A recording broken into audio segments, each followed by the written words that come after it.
말씀도 시편의 말씀이고 다윗의 왕의 고백이고 또한 찬양이기도 합니다. 내용으로 보게 되면 부르짖는 기도가 오늘도 이어지고 있습니다. 여호와여, 나의 말에 귀를 기울이사 나의 심정을 헤아려 주소서. 나의 왕 나의 하나님이여, 내가 부르짖는 소리를 들으소서. 우리가 시편을 대할 때에는 이것이 시이기도 하고 동시에 이게 찬송가이기도 한 것입니다.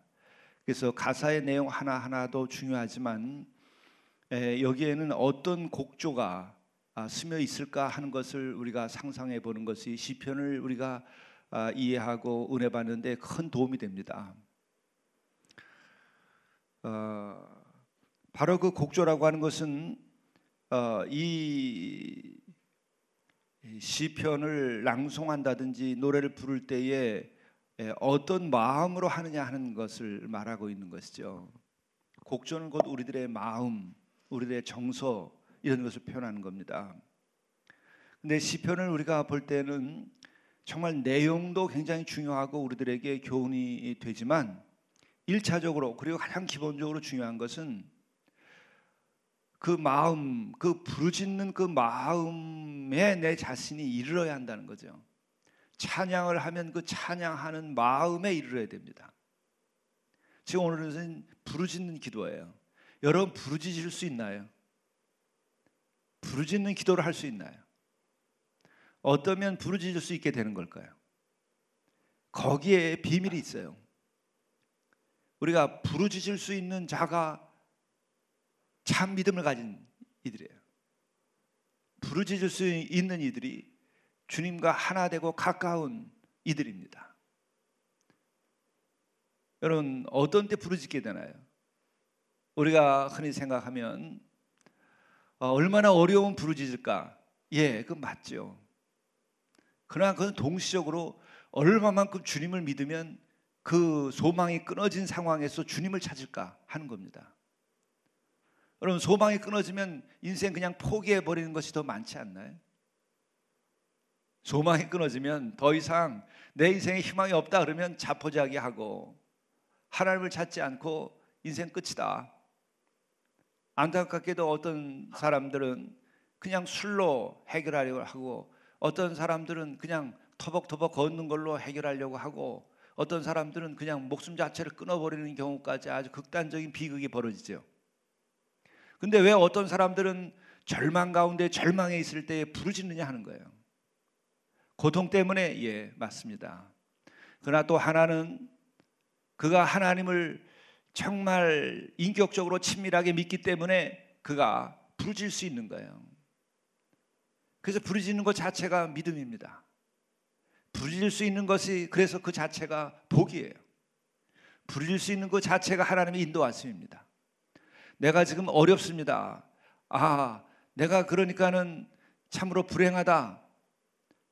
그렇게 생각할 수 있는 부분이 있고 내가 어렵다는 부분이 있지만 그러나 그때 부르짖고 있는 내 자신을 볼 때에는 내가 주 안에 있고 주님의 사랑 가운데 있고 주께서 나에게 은혜를 베푸시고자 한다. 또 좀 더 깊이 생각하면 내가 오늘 현실이 어려울지라도 주님 안에 있기 때문에 이것이 복이다라고 하는 데까지 이르게 되는 겁니다. 여러분 인생의 해결이 뭘까요? 어떤 것이 인생의 해결일까요? 주 안에 머무는 것 자체가 해결입니다. 인생이 어떻게 하면 해결되죠? 맨 마지막에 우리의 인생이 끝날 때는 가장 인생의 큰 과제인 죽음 앞에 섭니다. 그 죽음은 어떻게 해결되죠? 인생의 가장 큰 그 문제를 어떻게 해결하죠? 주 안에 있음으로 해결되는 거예요. 우리가 죽음을 어떻게 할 수 있나요? 우리가 세상에 오는 거 어떻게 할 수 있었나요? 존재하는 것 자체에 대하여서는 우리는 어떻게 할 수 있는 것이 아무것도 없어요. 주어지는 대로 우리가 주어진 삶을 사는 거예요. 이게 깨달음이에요. 이게 존재에 대한 각성입니다. 그런 존재의 차원에서 우리들의 믿음의 현실을 생각해 보게 되면 우리가 주 안에 있는 것 그 자체가 답이에요. 그 자체가 해결이에요. 그 자체가 은혜입니다. 그렇기 때문에 우리가 고통 가운데 부르짖을지라도 내가 이렇게 부르짖을 수 있다고 하는 것이 주님을 믿기 때문이요, 내가 주 안에 있기 때문이요, 주와 나와의 친밀한 인격적 관계가 있기 때문에 부르짖을 수 있는 거죠. 그럴 때 부르짖음 자체가 우리의 고난 가운데 부르짖는 것이라서 너무나 힘이 드는 상황 속에서도 부르짖는 순간 우리들은 곧 내가 주님 안에 있는 것을 알고 새로운 용기를 얻게 됩니다. 현실이 전혀 바뀌지 않았을지라도 여러분들이 정말 부르짖으며 기도해 보세요. 부르짖음에 이르러 보세요. 여러분은 달라집니다. 현실이 달라지지 않는데 내 믿음이 달라지고 내 존재가 달라지고 내 마음의 상태가 곧 달라지면서 현실은 부차적인 것이 됩니다. 그리고 또한 현실은 변화되게 돼 있습니다. 우리들의 현실은 그렇게 변화할 수 없는 절대의 영역이 아니에요. 우리의 현실은 너무나 변화무쌍하고 약한 것입니다. 믿음 앞에서는 그런 거예요. 믿음이 없는 이들은 그 변화무쌍한 현실이 정말 변화하는 것이 아니고 나를 영원히 짓누를 것처럼 생각해요. 그게 절망합니다. 그러나 절망을 하는 상황이라 할지라도 믿음이 있는 자들은 그 믿음으로 인하여서 하나님께 부르짖을 때 이 현실은 이것은 별거 아닌 것이 되어버리고 말아요. 그러니까 중요한 것은 뭐냐면은 이거예요. 여호와여 나의 말에 귀를 기울이시라 하는 것이고 나의 심정을 헤아려 주소서. 여기서 이어서 나오는 게 나 여호와 나의 하나님이요. 여러분들이 나의 하나님이여라고 부르짖을 수 있어야 돼요. 나의 하나님이여라고 여러분들이 외칠 수 있어야 돼요. 내 마음속에서 나의 하나님이여가 나와야 돼요. 멋있는 문장으로 드려지는 그것은 문학일 수는 있지만 기도일 수는 없는 거예요. 나의 하나님이여, 나의 하나님이여, 이것이 내 속에서 돼야 돼요. 그렇지 않으면 여러분들은 주님과 멀리 지내는 거예요. 아, 그분이 계시는지는 알지만 그분은 저 산너머에 계실 수도 있고 그분은 내 인생에 개입하지 않고 저 멀리서 계신 존재일 수도 있어요. 그것이 유신론자예요. 그냥 우리는 무신론자가 아니라 유신론자가 돼야 됩니다. 우리의 믿음을 지켜야 됩니다. 유신론이 진리예요. 그러나 유신론 자체가 내 자신의 삶을 변화시키는 건 아니에요. 나의 하나님이 돼야 되는 거예요. 나의 하나님. 하나님이 계시다고 하는 것을 우리가 지적으로 인정할 수 있어요. 지적으로 인정한다고 내 삶이 변화되지 않아요. 여러분, 저기에는 참 저 여인은 아름답다. 그것이 아니고 나의 아내가 되고 나의 연인이 되어야 되는 거죠. 그래 내 생이 변화되죠. 그때부터 내 삶의 스토리가 만들어지는 겁니다. 그의 인격과 나의 인격이 만나야지 저기에 아름다운 여인이 있다. 저기에 아주 훌륭한 남자가 있다. 그게 아니라 두 사람이 만나서 혼인을 하면 그 인생이 바뀌는 거예요. 하나님과 우리의 관계가 바로 그거예요. 하나님은 인격적인 존재세요. 하나님을 인격적 존재로 인식하는 것 자체는 이거는 기적 같은 일입니다. 계시예요. 어떻게 하나님을 인격적 존재로 느낄 수 있고 인격적 존재로 인지하게 됐을까? 하나님은 본래 인간들이 생각할 때에는 그 신적인 존재는 두려움일 뿐이었어요. 인격적 교제가 아니란 말이에요. 그냥 두려움이었었어요. 또 아니면 그냥 하나의 원리라고 생각했어요. 그러니까 만물이 어떤 원리와 규칙에 따라서 움직이니까 그것이 하나님이라고 생각한 거예요.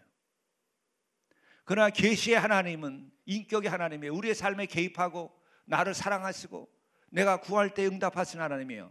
이게 참 하나님이에요. 이것이 분명하게 우리가 깨우쳐 알아야 돼요.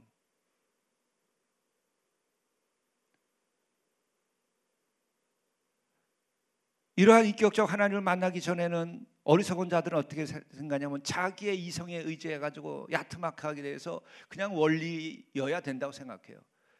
그건 정말 하나님을 깊이 있게 더 묵상하거나 혹은 하나님과의 만남, 그 계시가 없는 사람들이 그러는 거예요. 하나의 원리가 아니에요. 원리를 만드신 하나님이죠. 그리고 하나님은 원리를 만드는 하나님만이 아니라 우리의 인격적으로 우리와 소통한 하나님이에요. 인격적으로 우리를 사랑하는 하나님이에요. 그래서 하나님과 우리의 관계, 기독교의 믿음은 뭐죠? 성경의 믿음은 뭐죠? 사랑하라는 거예요. 마음을 다하고 사랑하고, 목숨을 다해서 사랑하고, 뜻을 다하여 사랑하라. 그것이 믿음이라는 거예요. 거기에 이르러야 우리가 참된 믿음에 이르는 것이고, 그것이 제1계명인 것이고, 으뜸 가는 계명이고, 가장 높은 계명이에요. 가장 큰 진리예요. 그게 나의 인격성은 어디서 왔는가? 하나님께서 그렇게 지으신 거예요. 우리의 인격성은 어디서 왔는가? 하나님께서 왔어요. 하나님은 왜 우리 인격적 존재를 지어주셨는가? 그것은 하나님께서 당신과 더불어 사랑을 나누고 대화하기 위하여서 인격적으로 만든 거예요. 여러분, 돌과 우리가 만난다 할지라도 그 인격적 관계가 아닙니다. 가장 높은 영적인 관계는 인격적 관계예요. 인간을 가장 높이 만들었어요. 하나님의 형상대로 지으신 거예요. 그것은 곧 인격성을 가졌다는 거예요. 그래서 하나님은 우리를 인격적 존재로 지으시고, 그래서 인격적으로 만나는 거예요. 이게 진리입니다. 하나님 인격적이기 때문에 우리가 인격적으로 된 거예요. 그런데 하나님은 인격적인 것이 아니고, 하나님은 하나의 원리로 생각하는 자들이 있어요. 이신론자들. 그런 사람들은 왜 그렇게 하죠? 깊은 묵상과 묵상을 하거나 계시를 받지 못했기 때문에 그래요. 그리고 또 하나는 그들은 하나님의 말씀에 순종하고 싶지 않아서 그런 거예요. 인격적인 존재로서 인격적 책임을 다해야 될 것들을 그들은 따르고 싶지 않은 거예요. 계명을 지키고 싶지 않기 때문에 하나님은 개입하시지 말라고 하고, 하나님은 원리라고 생각하는 거예요. 인간의 그 야트막한 죄성 때문에 그러는 거예요. 죄에서 벗어나서 우리가 책임을 다하고 선과 진선미의 그 모든 것들, 그리고 사회적인 책임, 십계명, 이런 계명을 지키기 싫으니까 하나님은 원리라고 생각하고 계명을 없애버리는 거예요. 그래서 하나님이 인격적이지 않은 하나님을 원하는 거예요. 인간의 그 관계, 그 사탄의 관계, 인간들이 먹혔기 때문에 그러는 거예요. 빨리 거기서 깨닫고 벗어나야 여러분들이 참 신앙에 이르고 여러분들이 이런 기도를 할 수가 있어요. 여기 기도할 때 보십시오. 나의 말에 귀를 기울이시라고 이렇게 주장할 수 있는 거예요. 그것은 왜? 나의 왕, 나의 하나님이 되기 때문에 그래요.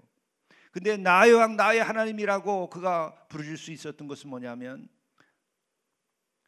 악이 주와 함께 머물지 못하고 거짓말하는 자들은 멸망시키기를 원하고,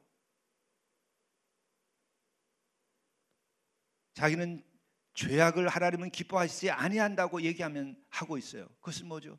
본인이 죄악된 삶을 살고 싶지 않고 죄악에서 벗어나 있고, 그는 악 가운데 있지 아니하고 그는 선 가운데 있고, 또 완전한 선이 아닐지라도 선을 추구하고 있기 때문에 이런 기도가 가능한 거예요.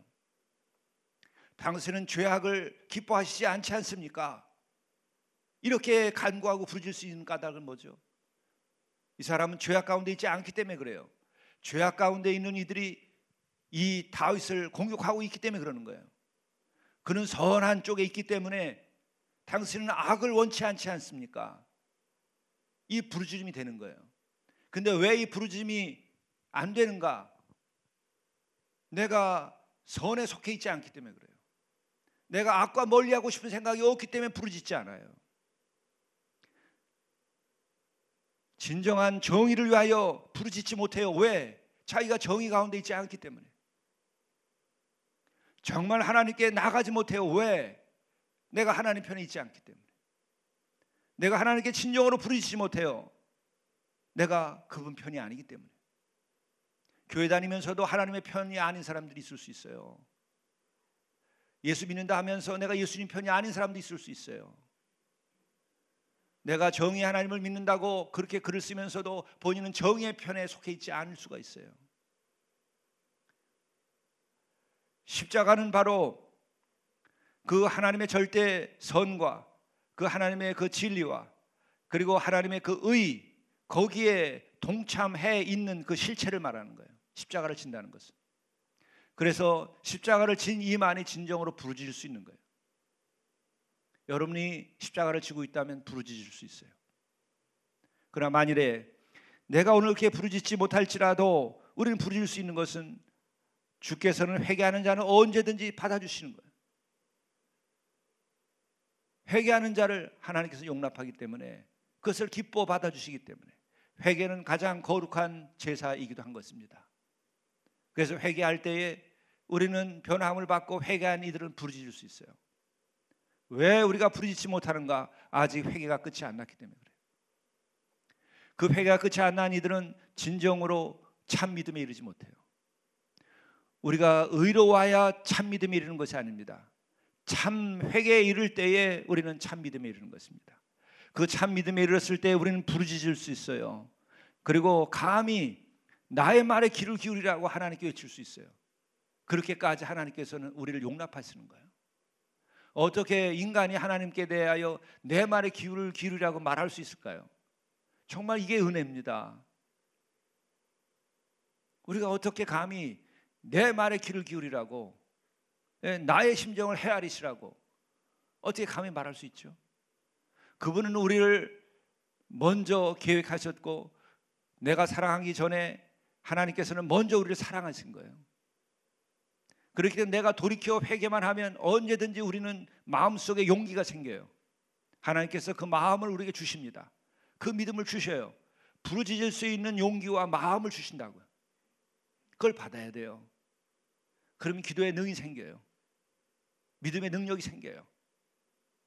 세상에 그 어떤 악과도 싸워서 이길 수 있고, 어떤 고난과 환난이 있을지라도 이길 수 있어요. 부르짖을 수 있는 사람들은. 우리는 이 강을 건너야 돼요. 부르짖을 수 있는 강으로, 부르짖을 수 있는 내 믿음의 땅으로 건너가야 돼요. 그럼 우리의 인생은 그냥 끝나는 거예요. 새로워지는 거예요. 정말 세월이 갈수록 목회를 해보면서 더욱 깨닫는 것은, 여러분들도 마찬가지일 겁니다.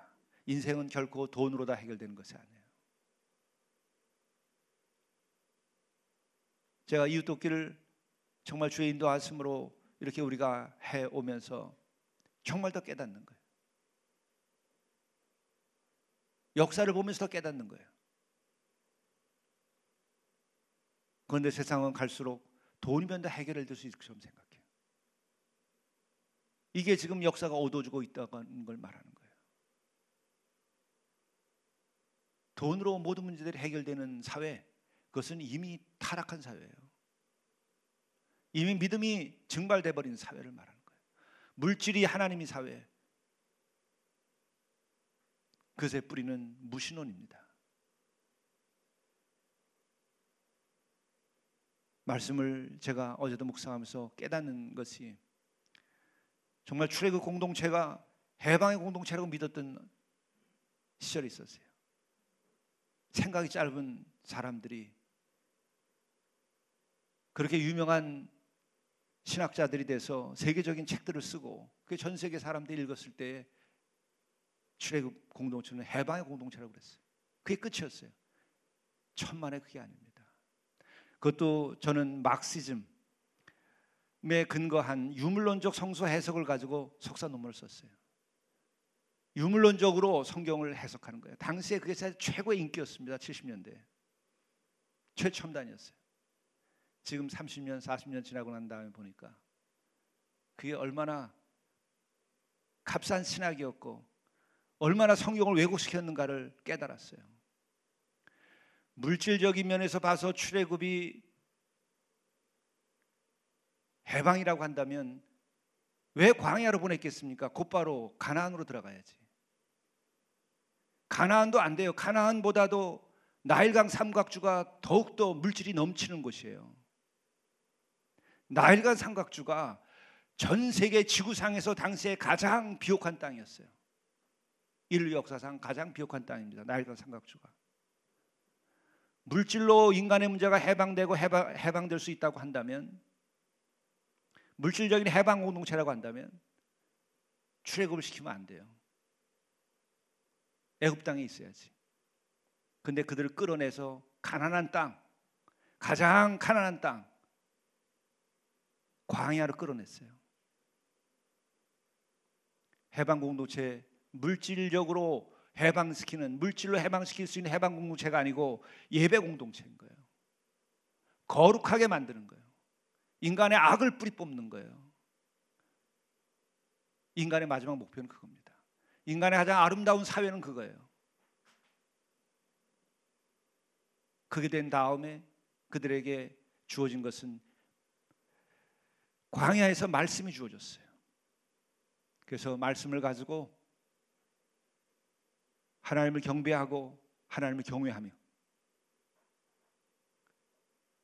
그리고 인간답게 살며, 그리고 사회가 사람 사는 사회가 되도록 하기 위하여서 주어진 것이 가난한 자, 약자를 보호하라는 거예요.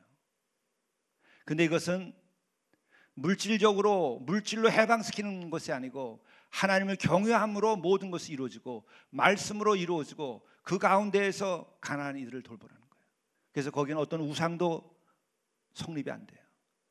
권력도 우상이 될 수가 없고, 어떤 인간도 우상이 될 수 없고, 어느 피줄도 우상이 될 수 없고, 오직 하나님만이 하나님이시고 모든 인간은 그 가운데에서 서로 섬기고 사랑하라는 거예요. 그리고 거룩하게 되라는 거예요. 예배 공동체예요.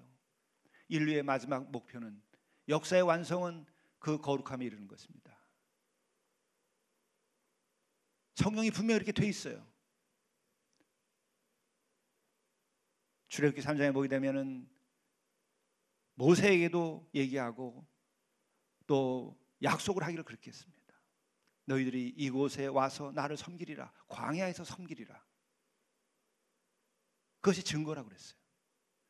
그것은 나를 경외하게 될 것이고, 나의 말을, 내 계명을 받게 될 것이고, 그 율법을 받게 되어서 그 율법의 공동체를 너희들이 만들게 될 것이다. 약자가 보호받고 오직 하나님만을 경외하고, 그리고 너희들이 거룩한 백성으로 살아갈 수 있는 그것이 주어질 것이다. 인류 역사의 최초로 주어져 있는 새로운 공동체예요. 그게 율법 공동체가 그거예요.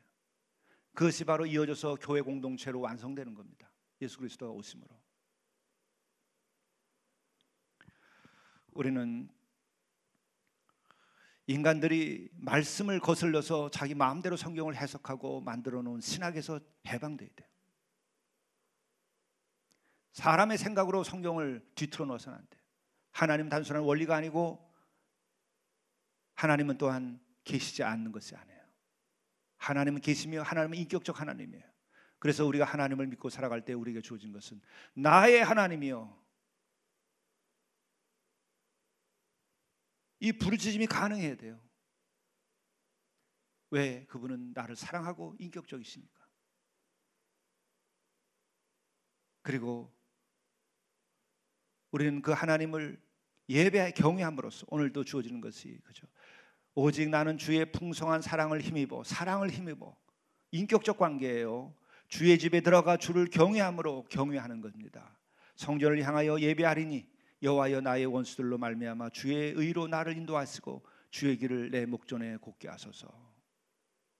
불의한 자들이 이 의로운 자를 공격할 때에 그들을 막아주시고, 그런 원수들로부터 나를 지켜주시고 내가 의를 행하게 하시옵소서. 예배한 공동체는 이와 같은 이들이 모인 공동체입니다. 하나님을 인격적으로 사랑하고 그 사랑하는 가운데에 하나님의 거룩함을 우리가 본받아 우리도 거룩해지게 되고, 또한 우리가 하나님의 의를 지킴으로써 우리들이 늘 주의 길을 따라가는 그 공동체, 그 예배 공동체입니다. 이 다윗은 그 꿈을 가지고 왕이 되어서 주의 약속을 실현해 나가는 주의 종이었습니다. 바로 오늘 우리들이 가야 할 길이에요. 우리에게 주어진 책임입니다. 기도하시죠. 나의 왕, 나의 하나님이여, 나의 왕이라고 외칠 수 있도록 저희들에게 믿음을 허락해 주시고, 나의 하나님이라고 부르질 수 있는 그 참 믿음을 허락해 주시고, 그 친밀함을 허락해 주시고, 나의 주라고 부를 수 있는, 그러면 우리가 주의 의를 구하는 참 믿음의 사람들, 또한 그러한 믿음을 가지고 함께 모인 예배의 공동체가 되도록 우리를 인도하여 주옵소서. 그로 인하여 참으로 보시기에 아름다운 이 신앙 공동체가 만들어지게 도와주시고 이 땅에 진정한 평화가 이루어질 수 있게 인도하여 주시고 이 땅이 진정으로 하나님의 거룩한 나라, 제사장의 나라, 하나님께 참으로 예배하는 나라가 되게 인도하여 주옵소서. 자비로우신 주님, 참으로 저희들 모두가 참으로 예배하는 자가 되고 참으로 부르짖을 수 있는 믿음을 허락해 주옵소서. 또한 이렇게 부르짖음으로 인하여 우리들의 모든 문제가 해결되도록 인도하여 주시고 이 새벽 나와서 기도할 때에 이 사순절에 특별히 응답하여 주시고 참 믿음에 이르도록 도와주시옵소서. 우리 주 예수 그리스도의 이름으로 간절히 기도드리옵나이다. 아멘.